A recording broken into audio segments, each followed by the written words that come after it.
Hi, it's the full moon in May. So there's something about watching the sunset that's magic. The way the sky lights up, the beautiful colours, just makes your heart rejoice. The pink skies, it's easy to believe in fairies.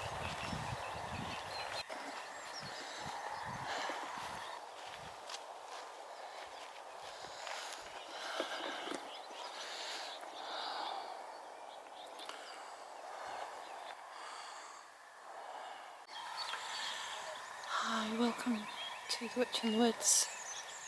I'm being eaten by midges. I just wanted to shoot a little video because I felt the stirring to come outside. It's a beautiful summer evening, early summer, and it's the full moon in May, so it's absolutely gorgeous. But I felt the magic stirring within me. So this seemed like a good time to talk about what exactly magic is. So we all have the ability to create magic in our lives. I think this is the art of being human with a touch of spiritual. There's something beyond. We have a very scientific mindset these days, and there's something beyond just pure science. So we all have the ability to create magic in our lives. And we live in a very scientific age. We're very technologically minded, and we're brought up on physics and chemistry and biology.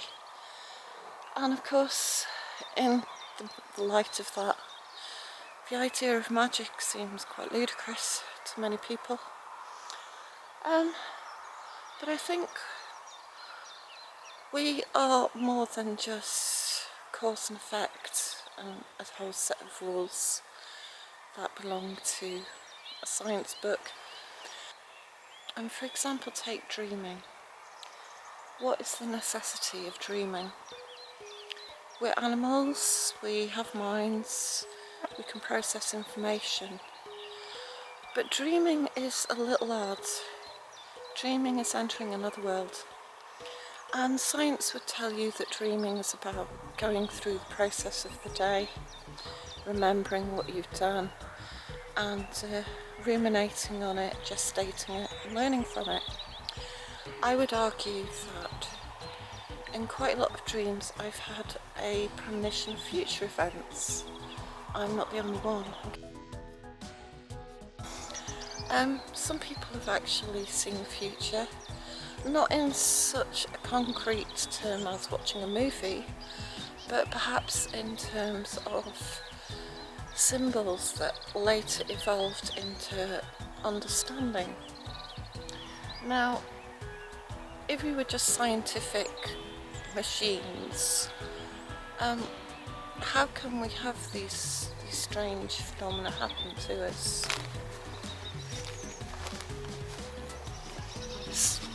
So magic is the art of drawing into your reality that which you wish to manifest. And we're all capable of this, and we all do it quite a lot of the time. But sometimes it doesn't work, and sometimes we have to put in a little bit more effort. And sometimes even when we do magic it doesn't work. And I would say that this then brings us up to our blockages and our fears, and even perhaps our past lives. There's so many midges here. And this is healing. So in many ways magic encompasses healing, the way I see it. You have to understand yourself. You have to understand that sometimes not everything you want is best for you. Sometimes you've got to understand your own blocks of manifesting something. And sometimes it's just not really being sure what it is that you want. But it's absolutely true that we do have the power to manifest, and we can exert our will on the world around us.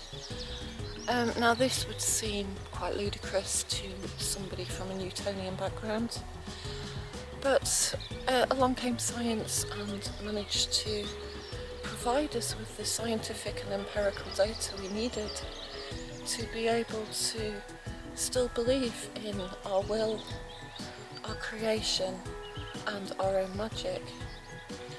And in many ways, magic is looking in the box to find Schrodinger's cat. It is deciding whether we have exerted our will upon that thing to the point of manifestation.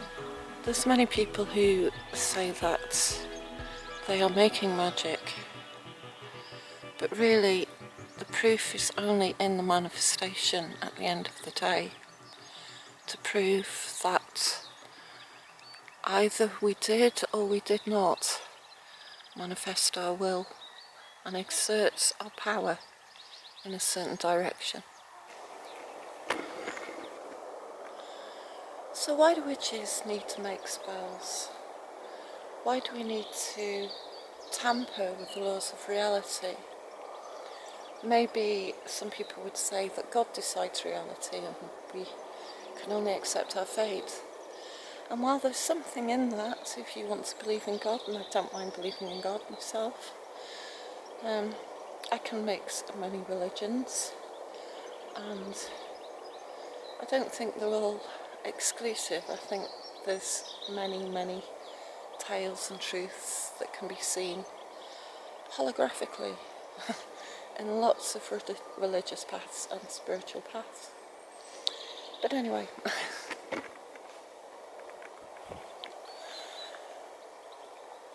why does the witch symbolically create an effect on the world, and usually in nature? Well, we are falling into the consciousness of our shamanic ancestors, really. In many ways we are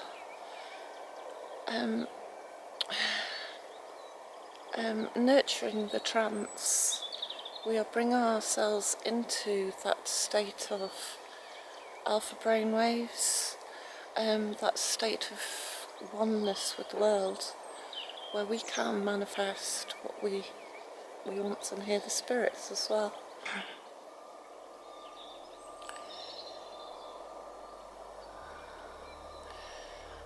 I suppose in olden days they didn't have much sense of power,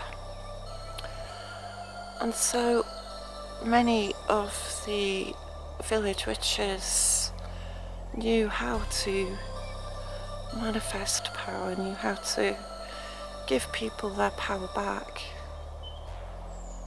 In many ways witches had a belief in entering the other worlds, communing with fairies, with the good neighbours, with the wee people, with the spirits of the earth, with the spirits of the trees. Something that Christian religion had not allowed into people's consciousness, but was still retained in many witches' minds. I think it's the call of nature that calls one to be a witch, the ability to hear the spirits in certain places, in certain ways. When you live like that, you feel the urge to go out into the woods under a beautiful sky, the urge to just be at peace with nature, and the urge to work with the spirits, to work with the divas and fairies.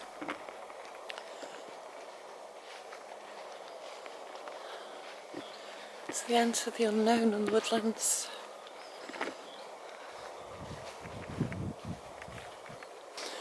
There's something very magical about entering the woods.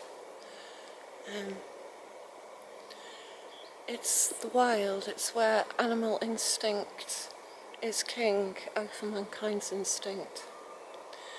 And so this is what you need to create magic. You need to listen to your instinct and hone that sense of will and power that comes from being truly wild, truly our own natural selves. So the spirits of nature were seen to have some power, some ability to hear us, some ability to help when we remove ourselves from society. We don't allow other people's mindsets to influence us. We believe, and with the art of belief, we can make manifest so many things. But we need peace and wholeness, and the power of nature to feed on. So in many ways the witch would enter the darkness, would enter the secrets and the unknown. And this was her power, entering that darkness, sensing with her inner senses, hearing with her inner ears, speaking with inner lips, speaking with lips of spirits and fae and the goddess and god.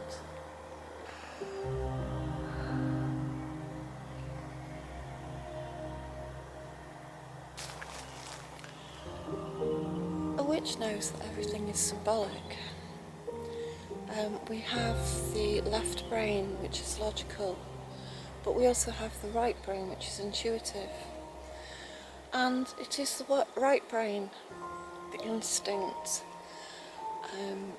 that allows us to use our will, to allows us to manifest our will. And the right brain works symbolically. The right brain understands things through ritual, through symbolism, through repetition, through dance and trance. And this is the way to program this powerful side of ourselves, which, if we believe Jung, is the subconscious, which makes manifest our reality before we even realise it. Sometimes we have to overcome this subconscious, sometimes we have to speak to it and change its programming.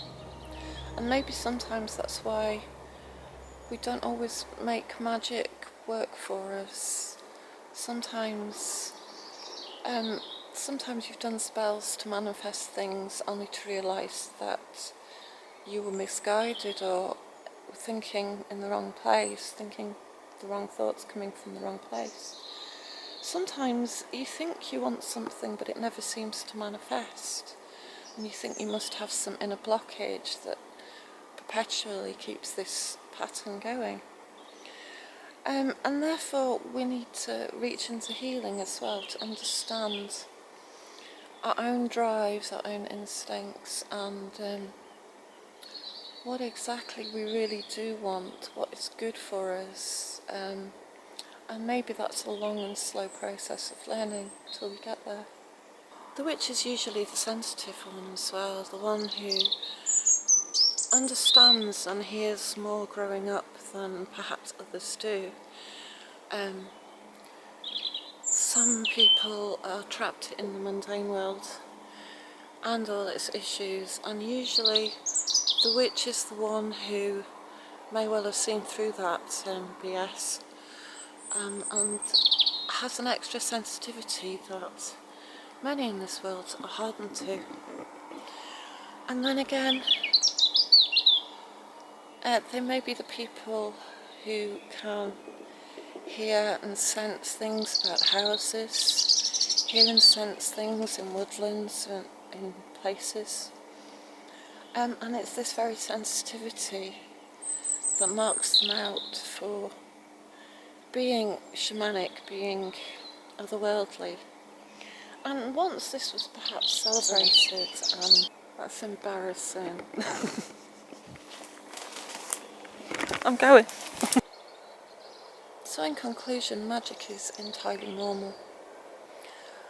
It's our power, it's our right to exert our will on our lives.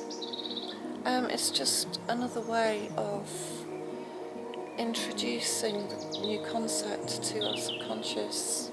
It's another way of making manifest this miracle that is the world, that is truly in every living cell on this planet. In many ways the witch remained hidden. To be exposed to the glaring light of day would diffuse the magic. This is the origin of the saying, "No, dare and be silent." It takes undercover darkness, it takes secrecy, it takes focused intent to manifest a spell, to manifest a wish, and it takes absolute surety that you can do it and that's what you want. And when you put all these factors together, that's when you start to create magic, that's when spells start to work. Something very magical about walking through a bit of woodland at dusk. As the sun goes down, the world starts to go quiet, the birds go to sleep.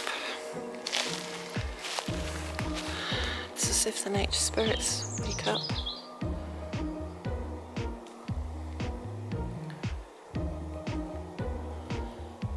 There are kindly, friendly helpers if we treat them well.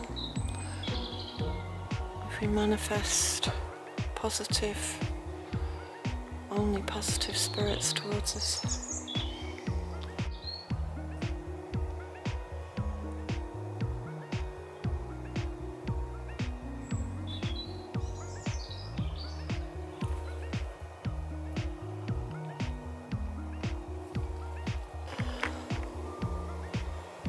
So meditating in places like this is what feeds our souls. It's what increases our universal magic. Standing with a tree, watching a sunset, just when you drop into yourself, the peace and calm of nature that's so rare in our world. Begin to understand that all of life is alive, to understand that there are many voices around us, and there are many beings around us, the invisible ones, the hidden folk.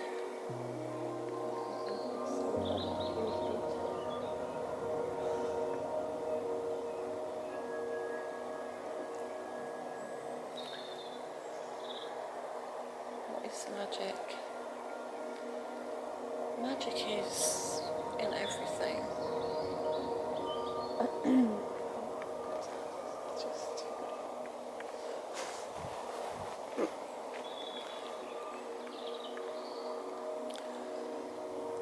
So, to me, all acts of living are acts of magic. You don't necessarily need to do anything formal, you don't necessarily have to set up an altar, mark out a circle.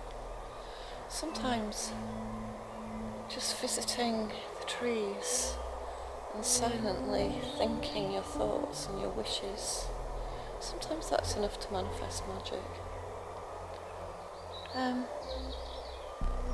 Let's be at one with all there is. Manifesting takes place at many moments. It takes place in your dreams. It takes place while you're daydreaming. At all times we're creating reality around us. So conscious will to create a better reality is spellwork.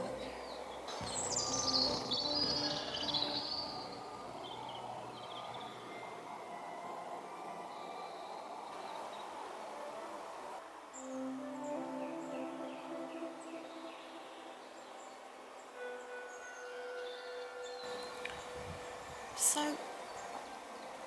there were just a few more thoughts on magic and what needed to be said about magic. So it's fine to work magic for yourself, to improve your own lot, to improve your own life. But this brings us into the hazy subject of white, black and grey magic. So white magic is where you're harming nobody, you're working for your own ends, you're not trying to influence anyone. Unfortunately, most people start off doing a bit of white magic and then for some reason power gets to their heads. And then you find people who want to start manipulating other people. People who want to break up other people so they can steal their boyfriend. You know the scenario. And this definitely enters the realm of black magic. This is where you're not only interfering in your own life path, but you're starting to interfere in other people's life paths too. So the trouble is, there's a law of power. I think we want to take our power back in this world. We want to believe it, dream it, do it, really. And to some extent, a lot of our dreams are a bit misguided. Maybe we don't want power, maybe power comes with certain complications. Maybe there are people you would have to deal with that you really wouldn't want to deal with, you'd rather not deal with. You know, so to be purely white is to walk a wise path. But most people will sort of step along the grey path for a while, and that's where they're experimenting with their boundaries, really. They're experimenting with their own emotions and their own control of their self-esteem, their sense of power, and their happiness. And sometimes this leads us to lose a sense of perspective a little. So even if we're working on ourselves, it might be that we decide that we want to be better than people, we want to succeed and achieve and have money and the dream house and the dream husband and the dream kids, the dream career. But really, if you're just doing this to achieve a sense of power over other people so you can get on your high horse and look down at them and kick the little minions, then you're starting to enter a very narcissistic zone of me. So this also enters grey magic, black magic. It's a very difficult path, and I think we're all human, and none of us can really say that we honestly walk a path of purity 100% of the time. And that's about learning the path too. But you don't want to end up with some magical thinking that you can beat this person and beat that person and win out over all the competition or whatever. This is then power enticing us to live a soulless, narcissistic existence where really we just want to put others down instead of raising ourselves in love and harmony. So that was a little preach. Listen to me and my dogmatic word. But yeah, we've got to have sympathy that everybody has to learn. And often, if you do try and work magic against others, it will come back and kick you in the face somehow.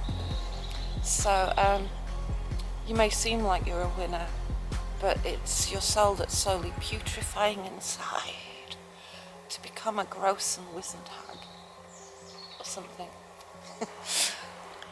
So the last question that needs to be asked is magic real, or is it just a placebo effect?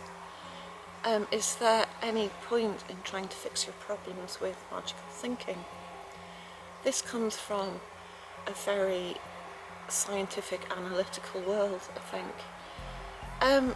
Obviously you've got to stay grounded and not get too flighty and not start to lose perspective on reality.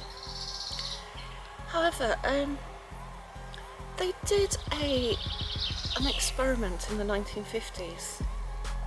I can't remember where I saw this, it was on a video somewhere on YouTube, and it was about artificial intelligence, and they got secretaries to sit down and start to address artificial intelligence and tell this computer their problems and just get a response, an automated response from the computer when they were first working out AI. And even though this thing was not conscious, even though this thing had mechanised replies, had sort of automatic replies, the secretaries reported a great difference in their mental health. they started to feel better because they were talking, and it didn't really matter that they weren't addressing a real living thing. They were getting the replies they wanted, they were getting the responses back that made them feel fulfilled. So in many ways you can say that the act itself of letting out, of addressing nature, brings about healing, brings about change. However, to think that we are the be-all and end-all, that we are the centre of the conscious universe, that there's no other intelligence but ourselves, is a very unhealthy, ultimately soul-destroying way of acting with life. So we've got to remember that what we're addressing is a larger consciousness, and this helps to keep our perspective away from the power trip, I think, and we understand that it has a wiser consciousness than ourselves. Call it God, Goddess, Earth consciousness, Sky consciousness, alien beings, whatever we're addressing. There's this idea that it has a wiser consciousness than ourselves. And so it's a feedback system where we get to release what we no longer need, where we get to voice what we really do want, and this in itself is healthy. So I would say there's a place for magic in the world. It's not a place to live out a childish fantasy, but as a feedback loop it helps us to build our reality as we want to design it, and so that we can understand ourselves better and understand the world we live in. Well, thank you for listening. I hope you found that of some interest. If you've got any thoughts on magic, then please do let us know, discuss them. I don't want to argue with religious types, scientific types, but we all have an opinion and we're all entitled to our opinions. And so live and let live, really. Well, thank you for being here and making it to the end, if you made it this far, and I hope to speak to you again soon. Thank you, bye.